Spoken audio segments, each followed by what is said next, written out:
Continuamente nos llegan peticiones para rezar por enfermos. Varios nos habéis pedido esta meditación por los enfermos. Vamos a rezar por ellos hoy.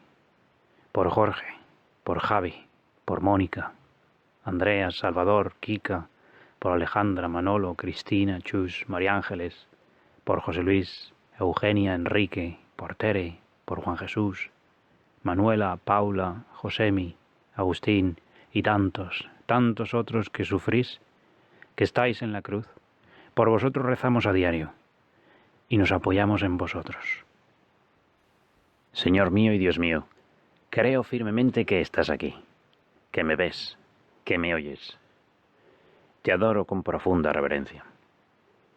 Te pido perdón de mis pecados y gracia para hacer con fruto este rato de oración. Madre mía Inmaculada, San José mi Padre y Señor, Ángel de mi guarda, interceded por mí.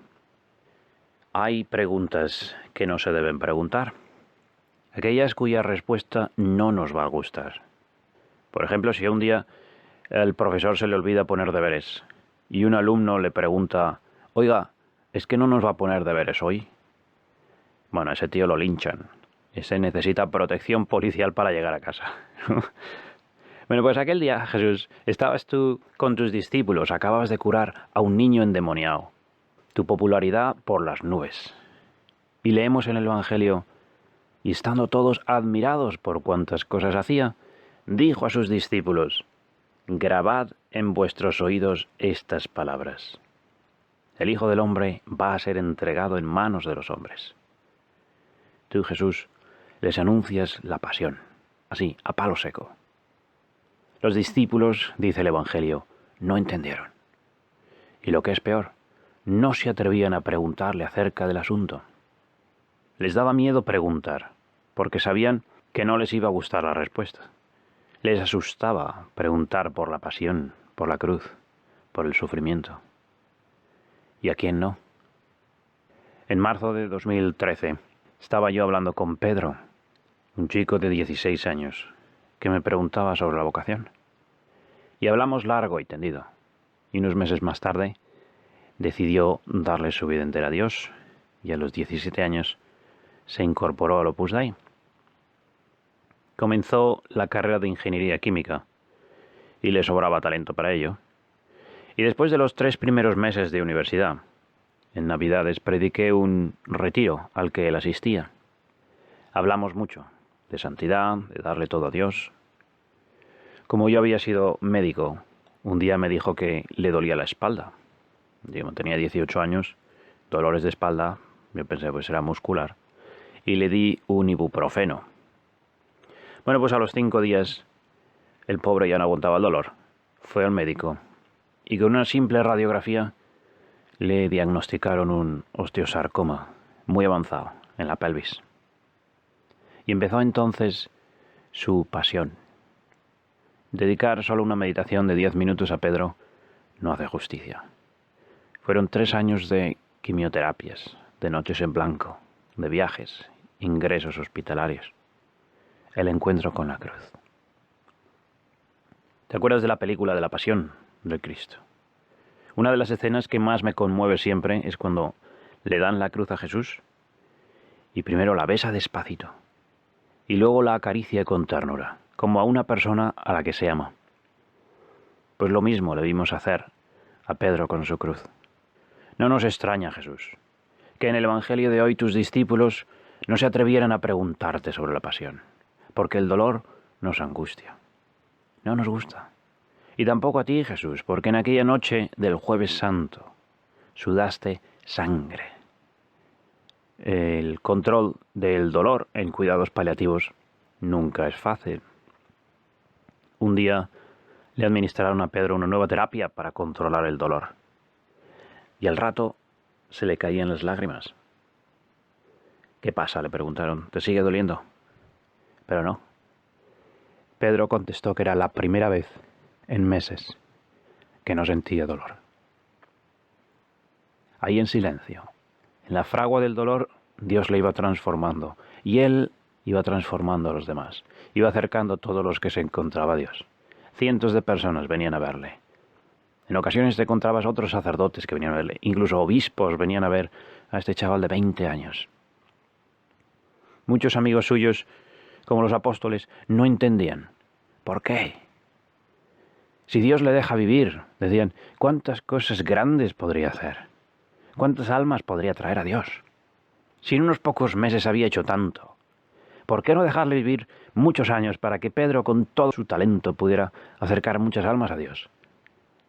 Y la respuesta que yo les daba era siempre la misma. Dios es un padre y siempre da a sus hijos lo mejor. Si Dios supiera de una manera para conseguir más santos que mandándole a Pedro un osteosarcoma a los 18 años, no lo dudes, Dios habría optado por ese plan. Dios sabía que en 3 años de cáncer, quimioterapias y hospitales Pedro podía hacer más que en 90 años de ingenierías y salud. Los que sufren han de saber que no hay mejor plan para salvar al mundo que acariciar esa cruz y besarla y levantarla a pulso hasta el Calvario. La cruz es un tesoro, es un regalo, una bendición, pero el regalo viene envuelto muchas veces en papel de periódico, como los regalos que le dábamos a la mamá el día de la madre. No parece un regalo, parece una bola de papel rancio. Los discípulos no se atrevían a preguntar a Jesús por la pasión. Y yo tampoco. Porque no es fácil. Pero cuando a veces se habla de un nuevo impulso para la Iglesia, ¿qué más podemos hacer? A ver si inventamos algo nuevo que no se ha hecho antes. Mira, la Iglesia salió adelante con la sangre de los mártires, la oración de los santos. Y así va a ser siempre. Todavía hoy tenemos mártires en algunos países, pero los mártires más abundantes están aquí, en una cama, en un hospital, en una silla de ruedas, sufriendo en silencio. La mayoría de los mártires de la Iglesia ya no cargan una cruz de madera, ahora van arrastrando un gotero, sus cuerpos flagelados por una esclerosis que los van consumiendo despacito. Los mártires que la Iglesia necesita tanto están conectados a una máquina de diálisis, recibiendo trasplantes, transfusiones, quimioterapias, insulina en inyecciones. Los mártires de la Iglesia son niños con parálisis cerebral, jóvenes con leucemias, pacientes con depresión, esquizofrenias, Parkinson's y Alzheimer's, enfermedades neurodegenerativas, autoinmunes. Ese es el tesoro de la Iglesia, es la mina de uranio enriquecido que le da energía a la Iglesia y sin ellos no somos nada. ¿Cuánto necesitamos a los enfermos?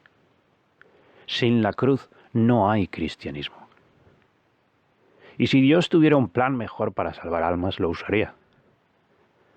Dios quiere salvar a todos, pero las almas son tan caras y solo se salvan con la cruz. La cruz llevada con garbo, no con resignación. Pedro falleció en enero del año pasado.